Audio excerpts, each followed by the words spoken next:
It's been less than 24 hours since a deadly daylight shooting at the largest Latin street festival in the country. Tonight, we're seeing more video of the chaotic moments as shots rang out and thousands of witnesses ran for cover as a night of dancing turned into panic at Salsa on St. Clair. Good evening. Here's what we know as of now. Last night's brazen shooting has left 2 men dead, 4 others shot, and a 5th person injured and taken to hospital. What police haven't confirmed is if they're searching for any outstanding suspects. No arrests have been made and 2 firearms were recovered at the scene. Let's go live now to CTV's John Musselman, who's been speaking with witnesses about what they saw seconds after the gunshots. John? Well, Pauline, you know how popular festivals are in this city in the summertime. Thousands of people on St. Clair Avenue when shots rang out. There was panic, people running to get away from the sounds of the gunshots. Some people ducking into stores or hiding behind vehicles. It was a very frightening situation, and people are now questioning their safety. A normally bustling city street is quiet today. The only thing visible, debris left behind from a street festival that ended in gun violence. I just saw a wall of people running towards me, and I freaked out. I didn't know what was going on. Everything was normal, and suddenly you look outside and we're like, why is everyone running? What's happening? Business owners, neighbors, and people who attended the festival still coming to terms with what happened. This woman saw one of the injured victims lying near her backyard. I heard this guy, he said, help me, somebody help. And I said, what's going on? And then when I looked back the window, I saw him lying down in the corner there. In this video obtained by CTV News, you can see 2 women take shelter behind a pickup truck. They tell the homeowner there's gunfire nearby. She brings them to safety in her backyard. At the top of the screen, watch, you will see a white car speeding away. It's not clear if this vehicle is connected to the shooting. These 2 lovely ladies are begging to come in and for help. And then when we looked back at our ring footage, it was shocking. You know, that the car it wasn't backfiring, it was gunshots. This video has been turned over to police investigate. Police say there were 3 separate crime scenes. They have recovered 2 weapons. Meanwhile, organizers of the Salsa on St. Clair Festival canceled the final day of the event. A statement read in part, quote, "Our thoughts are with the families of the 2 persons killed and everyone affected by this senseless violence." The violence has raised questions about crowd control and security at large street festivals. There's anger, there is fear, and obviously people want answers. I would caution, though. I mean, I don't think the hyperbolics help. I really do believe that we need to support the police as they pursue the investigation so that we understand exactly what happened. No doubt the city will be examining all other street festivals to come. Certainly we'll be having several meetings about this in the coming week. There were more than 13,000 people attending the event on St. Clair when this took place. And St. Clair Avenue remains closed at this hour, as you can see behind me with the police tape. Now, we do know that it looks like the forensic examination is over. There's been people here picking up a lot of the cups and debris from the party. So an officer on the scene is saying they're hoping to reopen this road tonight before tomorrow morning's rush hour. Reporting live, I'm John Musselman. I'll send it back to you. Thanks very much, John. Last night's act of violence at a large public gathering has reignited the conversation about safety measures at festivals. CTV's Kamal Kermali has more on the police investigation and how another act of violence at a festival could change public events moving forward.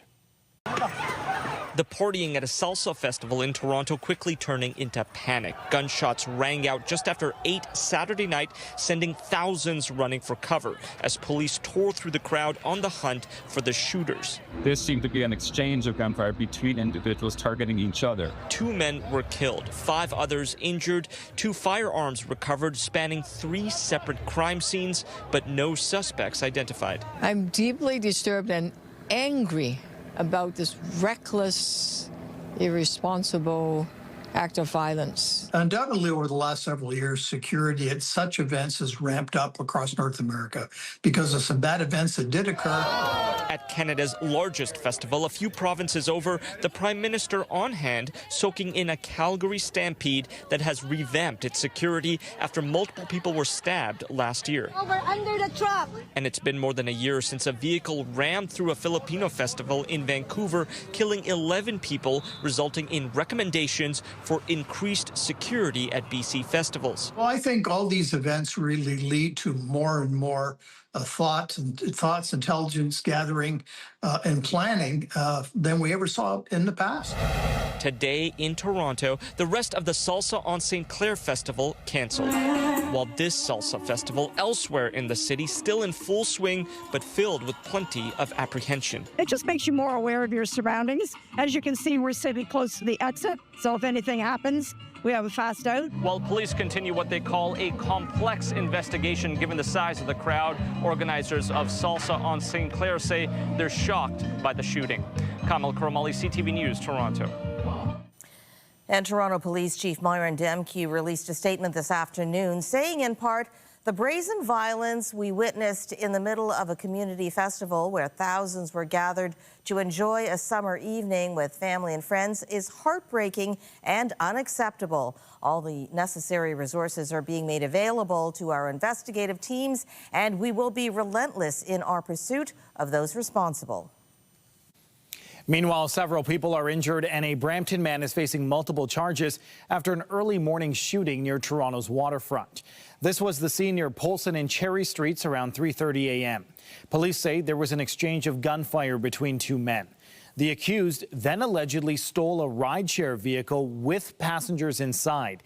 He's then alleged to have hit a number of pedestrians. 3 people, including the accused, were taken to hospital with non-life-threatening gunshot wounds. Another person was hospitalized after being struck by the vehicle. They are expected to survive. 25-year-old Omar Abdul Singate has been charged. Police are looking for at least one other suspect. No suspect description has been released. In Durham Region, a 68-year-old man is dead after being struck by a vehicle in a Pickering parking lot. It happened shortly after 10 p.m. near Kingston and Liverpool Roads. Police say the pedestrian was struck by an SUV in the parking lot and was trapped under the vehicle for some time. Emergency crews performed life-saving measures, but the man died on the scene. The driver remained at the scene and is cooperating with the investigation. And a 64-year-old woman is dead after she was hit by a dump truck in Ajax yesterday. The crash happened around 4 near Hunt Street and Harwood Avenue. Police say the truck had just made a turn when the victim was hit crossing the street. The woman was pronounced dead. Police say the truck driver remained and is cooperating with them. There has been no word on any charges. 3 people were taken to hospital after a fire was sparked by an e-scooter battery. Toronto Fire Chief Jim Jessup posted these photos this morning. Crews were called to a fire in a high-rise building on Lawrence Avenue East. You can see the extent of the damage to the unit. The 3 victims were taken to hospital for smoke inhalation. Jessup says lithium-ion battery fires spread rapidly, produce toxic smoke, and pose serious risks to residents and firefighters. 1 person is dead after a multi-vehicle crash that closed the eastbound lanes of the 401 in Cambridge for much of yesterday. The OPP say the incident involved 9 vehicles and a transport truck in the eastbound 401 near Town Line Road. It happened around 12:30 yesterday afternoon. 1 person was airlifted from the scene and they were pronounced dead in hospital. 15 other people were taken to hospital. The severity of their injuries is not clear. The driver of the transport truck was not injured and has been charged with dangerous driving. The investigation is ongoing. Well, more news in a moment, but first here's a beautiful shot of the Toronto Island. Yes, it has been a gorgeous day in the city, and if you like the heat, you're going to enjoy what's in store, but it could get actually quite dangerous. First, let's take a look at the satellite radar. Not much to show you here. Plenty of clear skies today. No precipitation in the forecast. Current winds quite light, 15 kilometers per hour in Toronto, even lighter in London at 7, slightly stronger in Niagara Falls at 20 kilometers per hour. Temperatures, 26 degrees in Niagara Falls, feeling like 29 in Ottawa, Peterborough, and Kingston. At the islands, as you just saw, a beautiful 25 degrees. Pearson Airport feeling like 26. Our overnight low tonight, 17 degrees. That's exactly where we should be for this time of year. I mentioned the heat. A heat warning has been issued for the city of Toronto and several other parts of southwestern Ontario. It will begin tomorrow. That's when the heat event is going to start. It could last for several days with humidex values into the 40s. We'll have all those details coming up. Thanks, Raheem. The race for Mississauga mayor is heating up. CTV News has confirmed that the city's former mayor, Bonnie Crombie, will be running for her old job. There had been speculation about this happening for quite some time, and today Crombie confirmed to CTV News that she plans to register to run on Tuesday. Crombie first served as Mississauga mayor from 2014 to 2024. She resigned after winning the Ontario Liberal leadership, but after failing to win her own riding in last year's provincial election and a weak leadership review, she stepped away from the role. As of today, 6 people have already put their names on the ballot, including serving city councillors Alvin Tato, Deepika Damerla, and incumbent Carolyn Parrish. And Mayor Parrish is responding to Crombie's intention to take the job back. In a post on X, Parrish shared a video from the day she won the mayoral by-election, where Crombie herself congratulated her. Parrish also wrote, well, Bonnie Crombie announced at a community barbecue that Mississauga needs stable leadership. I agree. I believe, in fact, we have that now, no aspirations to other levels of government, total dedication to our city. Hopefully we all agree with Miss Crombie.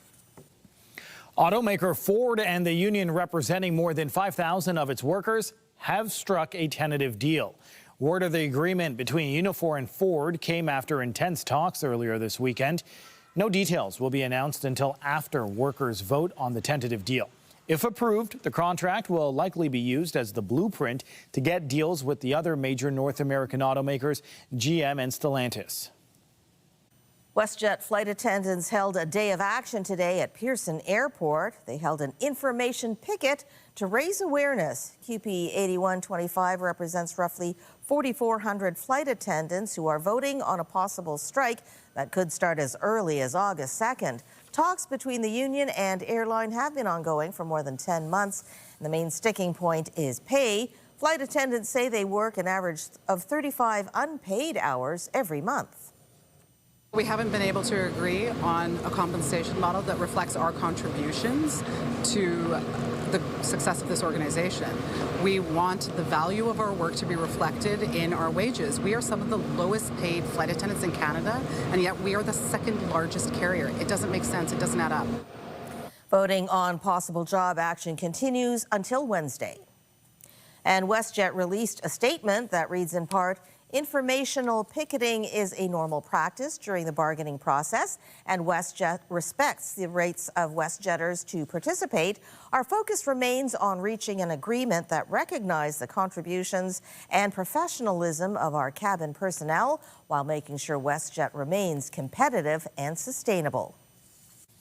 Prime Minister Mark Carney was greeted by a welcoming crowd in Alberta today as he takes in the festivities on the last day of the Calgary Stampede, including the famous pancake flip. Good to go.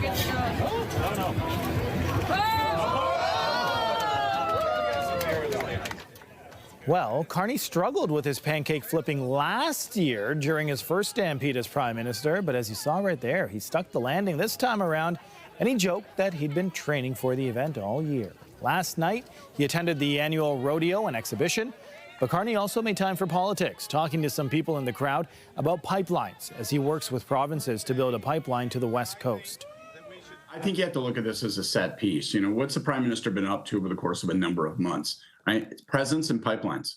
He is, in the context of this discussion over Alberta's future, the possibility of separatism, the referendum will happen in October, he is consistently making appearances in Alberta. He is being present. He is sending his ministers. And it's not with a hard message. It isn't, listen, either stick with us or else. It is almost all carrot. It is, we're here, we're working together, we're relying upon Alberta's energy as part of a strategic response to the hostility of Donald Trump.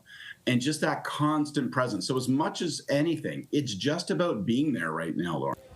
Albertans will vote in October over a measure related to separation from Canada. If it passes, it would set the stage for a future binding vote on the idea. Polling to date has suggested voters are on track to reject that plan.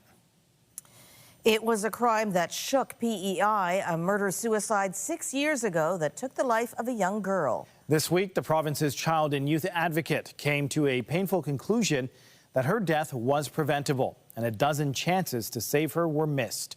CTV's Maria Saru has the story.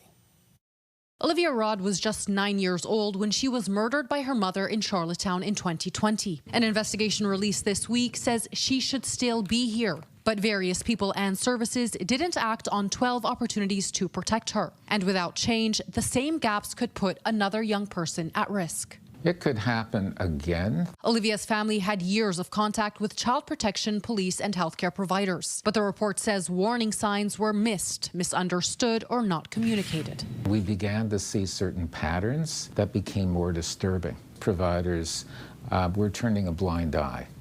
And there were many misconceptions. Various service providers failed to fulfill their legal obligation to report concerns to child protection. Some thought they had to verify the risk first. Others were worried about breaching privacy rules. Another issue was information sharing. Different agencies had different pieces of Olivia's story, but no one put them together in time. And her mother's care was too often put ahead of Olivia's safety. Part of the problem is with many of the professionals, they seem to wear blinders. So their allegiance was solely to supporting the mother in terms of her mental health. The advocate is calling for Olivia's Law, one clear piece of legislation allowing service providers to share information about a child or family member without consent when they believe it's in the child's best interests. In a statement, PEI's Department of Social Development and Seniors says it's committed to fully implementing the report's recommendations, and that since the tragic loss, the province has introduced a new Child and Family Services Act with strengthened reporting rules and enhanced training.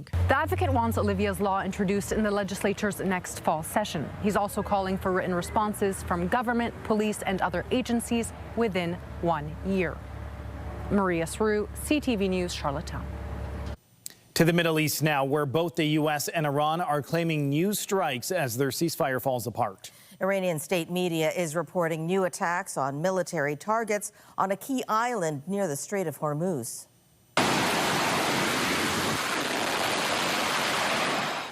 Axios is reporting the U.S. launched fresh strikes on Iranian missile and air defense systems in response to the latest Iranian strike on a commercial ship in the Strait.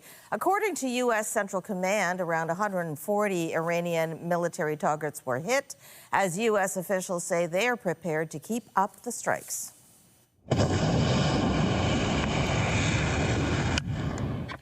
In response, Iran says it disabled a second ship in the Strait of Hormuz. Tehran has also ramped up attacks on countries across the region hosting U.S. military forces. In a post on social media, Iran's top negotiator said the U.S. would pay the price if it didn't keep its word, adding, quote, "The era of one-sided deals is over." Washington says Iran isn't living up to its own commitments. Here's what the U.S. ambassador to NATO told Fox News on Sunday. What I can tell you is that the Iranians need to get their house in order, that the folks that are shooting missiles and drones at ships need to make sure that they're coordinating with the people that are negotiating the peace deal and that they're all on the same page, because my sense is that they're not. And I think ultimately it is in their best interest to continue to work on the deal that was outlined in the Memorandum of Understanding, that they perform under that memorandum, and that we continue to march forward to a lasting deal that not only keeps the Strait of Hormuz open and toll-free, but also makes sure that Iran abandons its nuclear ambitions.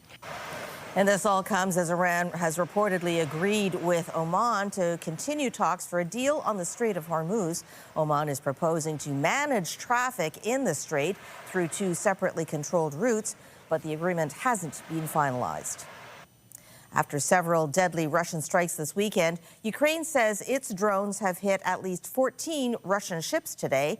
The military released video of the attacks that provide a first-person perspective as the ships come under assault, although the exact location and date of the video could not be independently verified by Reuters. 4 ferries were among the targets, according to Ukrainian officials, adding that nearly 100 Russian vessels have been hit over the past week. As fire concerns mount in eastern British Columbia, slightly cooler temperatures have helped crews battle 2 out-of-control blazes in the province's Fraser Canyon. High wind and hot weather are expected to return on Monday and Tuesday. About 350 firefighters and structure protection personnel are tackling the fires, which are threatening communities on both the east and west banks of the Fraser River. Residents in southeastern Spain have been given the green light to return to their homes after a deadly wildfire burned through the area. Well, at the moment, our house is safe, but we can see we were driving back the way we were not supposed to be driving. But and yeah, I don't know, the flames were coming our way again, so we've got some essential stuff out of the house, and now we're here waiting to see what happens. 12 people were killed after they got caught in the flames. Officials say that happened after they tried to flee the fire despite advice to stay put. Some 66 square kilometers of forest and farmland have been scorched so far, but Spain's government says the blaze is under control and nearly all homes along the front were undamaged. And across the border in France, firefighters and military personnel are trying to put out fires while the country sweats through its 3rd heat wave this summer. Temperatures have reached 40 degrees across western and central France and around 37 degrees in Paris. The Eiffel Tower, the Louvre, and other iconic sites closed their doors early all weekend because of the heat. At least 51 people have died in southeastern Bangladesh after days of heavy monsoon rain. Many of the people who lost their lives were caught in landslides in hilly districts, while others were caught in flash floods rushing down from higher ground. More than 1 million people were still stranded today, according to the country's disaster management agency, even as waters receded in some areas. Meanwhile, a typhoon made landfall multiple times this weekend in eastern China before eventually weakening to a tropical storm. The storm system is still expected to bring days of strong winds and heavy rains to parts of the country, prompting evacuations and flight cancellations, among other disruptions. To Washington now, where Republicans and Democrats alike are mourning the death of a prominent senator, South Carolina's Lindsey Graham. Graham had been representing the state for more than 20 years, most recently making a name for himself as one of President Trump's staunchest allies in the chamber. I'm pleased to announce, as of about 30 minutes ago, we've reached agreement with the White House. Graham had just returned from a visit to Ukraine. According to a statement from his office, the 71-year-old died from a brief and sudden illness, although no further details were announced. Graham was known as a foreign policy hawk who advocated staunchly for military intervention in Iran and Iraq. He was also a vocal supporter of both Israel and Ukraine. Lindsey Graham turned 71 last week. Trump says he spoke with Graham just yesterday, and he was shocked by the news. He got along with everybody, and yet he was a tough cookie in a lot of ways. But honestly, he was a great politician. People don't realize what a good politician he was. He could go in and get something approved. He would just get people on his side. He was really a talented. I don't say you probably never heard me say that about anybody because there aren't too many of them. Let me tell you. Sometimes you'll meet somebody that's been there for 25 years. You say, how did they stay? They're not. This man was a great politician. He really got it. The governor of South Carolina will need to appoint someone on an interim basis to fill Graham's seat in the Senate, with Trump saying he has someone in mind. Electric bikes and e-scooters have soared in popularity to become a fixture on streets across Canada. At the same time, hospitals and police departments have stayed focused on warning about the possible dangers of riding the powerful machines. CTV's Garrett Barry has the story of one boy facing a long recovery. Jaden King just wants to get back to living. Get out, change arms, and go back on the quad. hunting, fishing, getting out around the bay, out to the country in rural Newfoundland. He loves to be dropped off in the middle of nowhere, walk to a pond with his fishing rod and his tent, and spend the whole day there. He has taken these first steps, but it's a long road back, weeks in hospital after a traumatic electric scooter accident in May. 70 days. Too much. He was driving the scooter with a friend on the back when he lost control of the machine. Went face forward into the pavement, and the boy that was on the back of him came down on top of Jaden. The helmet he was wearing surely saved his life, but still, injuries to his head were severe. Doctors needed to remove part of his skull to relieve the pressure of swelling in the brain. Jaden says he can't remember anything, but his mom, Amy Richards, remembers it all. It's a feeling I never want to feel again, and I hope that no parent has to go through it. Electric bikes and scooters are governed by a real patchwork of laws across the country. Different cities have different rules about how fast you can go and where they can be used. But as they're becoming way more popular, especially among children and young adults, more people are calling for stricter regulations, and more experts are weighing in on the dangers of these machines. Parents don't realize how fast these machines are and how big they are and how dangerous they can be. According to the Canadian Centre for Health Information, there are more and more people sent to the hospital because of e-scooter injuries across the country. Almost 500 between July 2023 and June 2024. That was up 32% from the year prior. Officials here in Newfoundland and Labrador have pledged a review and new legislation addressing these machines in the fall. Garrett Berry, CTV News, St. John's. If you're planning to take the GO train this evening, you may want to make sure the trip you're planning to take is still operating. For the second day in a row, Metrolinx said today that a number of trains would be canceled as it deals with crew constraints. The GO Transit website noted cancellations on the Lakeshore West and East lines, as well as the Kitchener and Stouffville lines. You can check your line and your planned trip at gotransit.com. Also today, city officials notified ferry riders that there would be no service towards Island. The Fleet Services Division says that's a result of ongoing maintenance and repair work. Passengers traveling to and from Toronto Island Park are encouraged to use Centre Island or Hanlan's Point ferry services or available water taxi services as alternative means of transportation. Stay with us. We'll have more news in a moment, including all the details about the heat warning hitting Toronto tomorrow.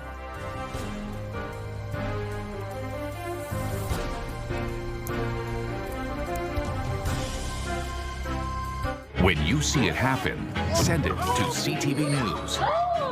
Text 10400 from your screen to ours. Text 10400. Well, today was a beautiful day. Yeah, absolutely. But yeah. A little bit steamy in the studio, I have to say. Not enough breeze, not enough lakeside breeze coming through here. But crank up the AC in here. And we're lucky, though, that we have AC because a lot of people don't. Yes. And in the coming weeks, in this coming week, we're going to be in a heat warning again. And it feels like just the other day that we were there. Right? So the lakeside might be a comfortable place to be if you have a chance to get down there in the next few days. Yeah, you have to cool off any way you can, right? Whether it's going down by the water where it's typically a little cooler or getting inside, taking a water break. Let's show you what we're talking about in terms of this weather alert. A heat warning has been issued for several parts of southwestern Ontario.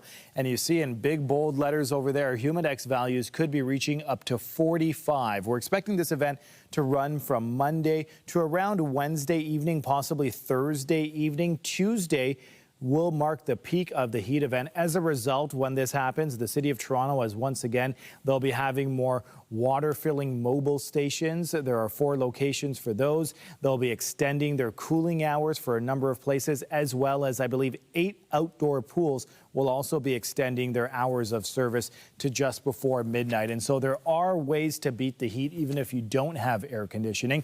Temperatures 25 degrees at this hour. Very little humidity, feeling like 26. Timmins, 29 degrees, feeling like 35. If you're heading out tonight, it's quite comfortable right now. By 9 p.m., it'll be 24 degrees and clear skies as well. It's the overnight lows, which we'll see over the next few days, that those will be uncomfortable, whereas tonight, comfortable, 17 degrees, that's where we should be. And everyone across the board is right around where they should be, except for Aurelia. They're at 18 degrees where they're normally at 14. As we wake up tomorrow, by 9 a.m., 22 degrees and sunny, and it keeps going up from there. So our daytime high tomorrow, 32, feeling like 37. Take a look at Hamilton. They'll be feeling like 40 when you factor in that humidex. So let's show you this upper air pattern. We talked about this before. When you get into the dark red hues, that's when we reach that hot territory. And you'll see that from Sunday through to Tuesday, which we said that this will be the peak of the event. We're in those dark reds, and then it drops down a little bit. You can see by Thursday as well. And so it's not the entire week, but as we show you here, it is going to be for a prolonged period of elevated temperatures. Tuesday, humidex values right now could make it feel like 44, and those overnight temperatures in the 20s. That's where things get uncomfortable. We may see some showers on Wednesday. That's typical when we get into those high heat values. And then at the end of the week, a similar story as well. And so once again, this heat event could last into Thursday evening. Right now, Environment Canada is saying anywhere from Wednesday evening to Thursday evening. And so take precautions if you are going to be spending a prolonged period of time outdoors. Pauline. All right. Well, the Jays are wrapping up their Western road trip against the San Diego Padres this afternoon, their last game before the All-Star break. And now Clement lifts one, left field. Sheets going back, turns at the fence. We are tied.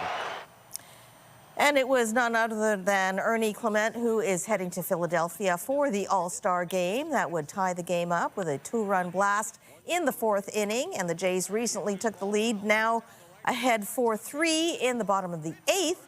Kevin Gausman went 6 innings, striking out 8 batters while giving up 3 earned runs. Next, the Jays will get a few days off for the All-Star break before returning home to kick off a series with the Chicago White Sox on Friday. And speaking of the All-Star break, Blue Jays pitcher Dylan Cease has been named the American League starter for this week's All-Star game. He'll join Roy Halladay and Dave Stieb as the only Jays pitchers to start the Midsummer Classic. The 30-year-old is having a strong first season in Toronto with a 6-4 record and an ERA of 2.56. He also leads the American League in strikeouts with 148 across 17 starts. The All-Star game is set for Tuesday night at 8 p.m. in Philadelphia. The Toronto Tempo were looking to snap a 4-game losing streak, hosting the New York Liberty this afternoon.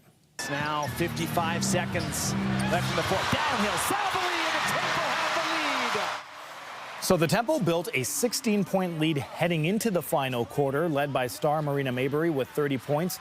The Liberty clawed back in the final frame to tie up the game, but Toronto hit a bucket with less than a minute to go, winning 93-91. Yeah, we'd like to see that.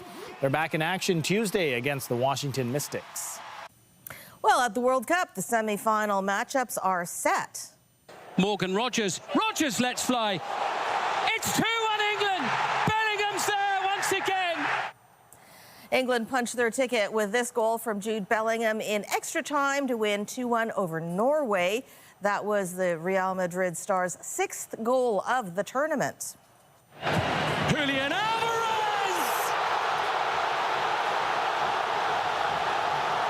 Wow!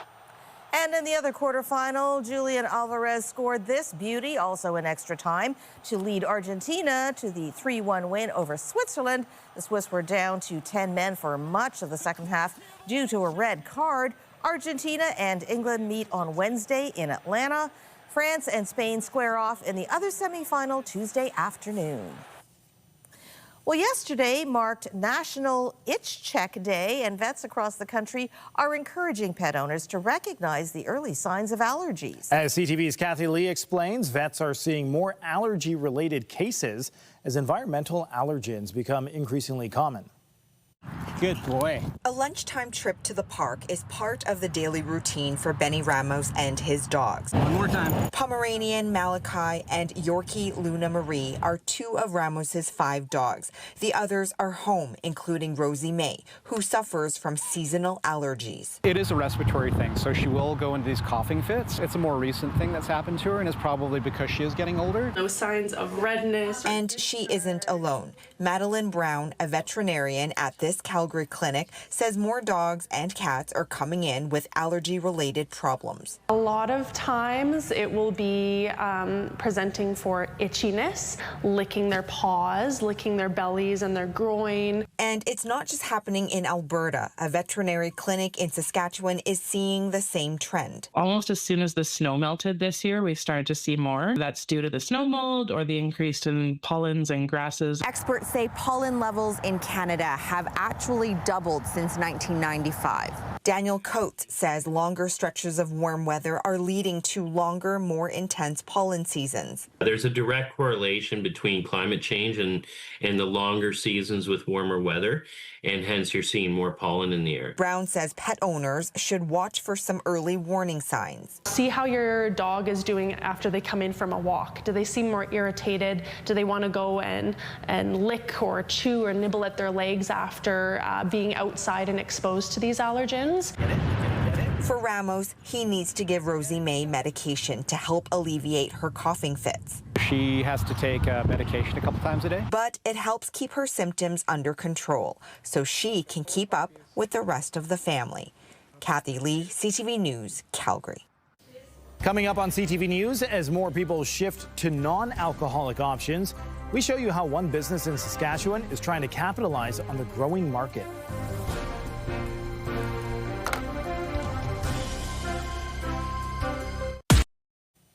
It's a sobering shift playing out across the country as more and more Canadians trade cocktails for mocktails. And as CTV's Alison Bamford reports, a new business in Saskatchewan is tapping into the trend. Harrison Hall is restocking shelves with products that sell as fast as he gets them in. We had to do a couple emergency orders. Amongst all the beer, wine, and spirits, not an ounce of liquor fills these shelves. Dry Supply opened last week, becoming the first non-alcoholic retailer in Saskatchewan. We noticed that there was a gap in the market, that people were looking for variety and they were looking for a high-quality product. In a separate space that's not surrounded by alcohol. The entire store is non-alc, so they're not having to worry about sifting through products, seeing if there is like 4% here, 3% here, 10% here. Global demand for zero proof is skyrocketing. At the same time, alcohol consumption in Canada has hit a 20-year low.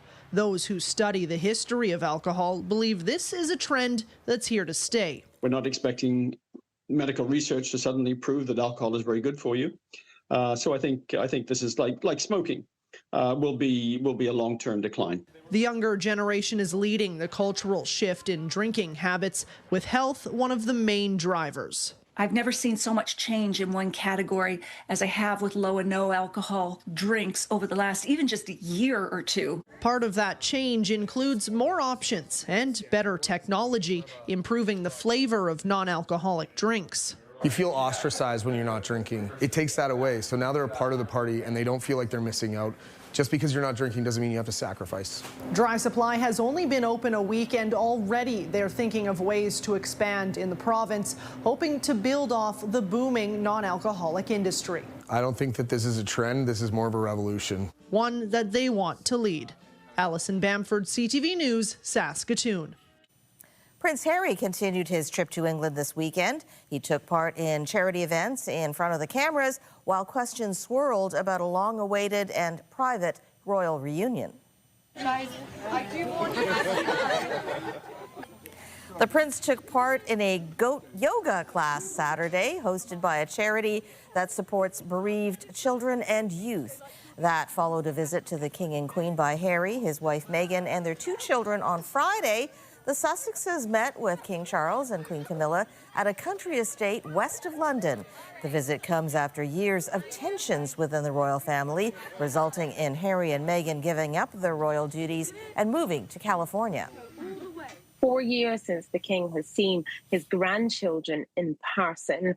We will get no other pictures or details from that meeting. And frankly, I hope that it stays that way, because it's clear that this meeting is about building that relationship on both sides, a relationship that has been pretty fractured over the past 4 years. CTV royal commentator Afia Hagan says the meeting also comes in the context of the King living with cancer, noting that in addition to being the royal family, the royals are also a family. ChatGPT unveiled a suite of new artificial intelligence-powered tools over the last week as it faces a number of legal challenges. I'm making a sweater for my grandson, but I don't want the needles to be too big. What do you think? If you go up, it's going to get kind of baggy. Although baggy is very popular now, don't you think? It is. I know, right? Is. All right, you ready? I'm ready.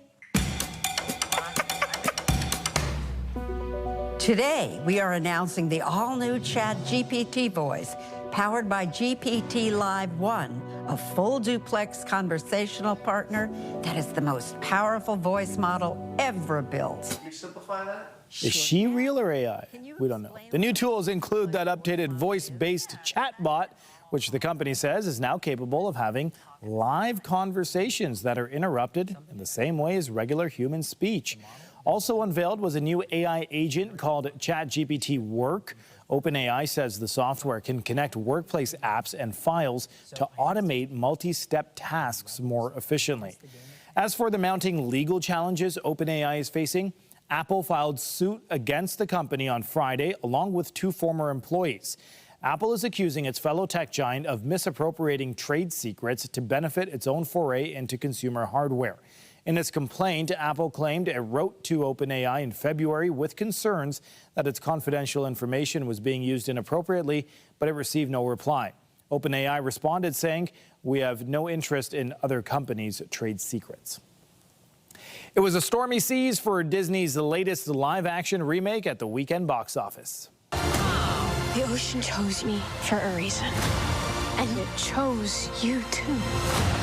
Moana opened to $43 million U.S. in ticket sales across North America. Compare that to the reported production cost of $250 million.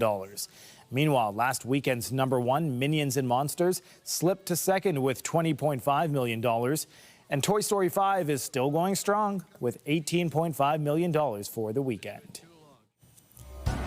And we'll be back with more news. Stay with us. Well, in the theater, you've probably heard of the term a triple threat: singing, acting, and dancing. Well, in the Broadway musical Water for Elephants, you can add one more skill: acrobatics. CTV's Andrea Case took in a rehearsal before the cast took to the stage for a matinee. To mount a spectacle, the work never stops. The cast of Water for Elephants is warming up for a matinee performance.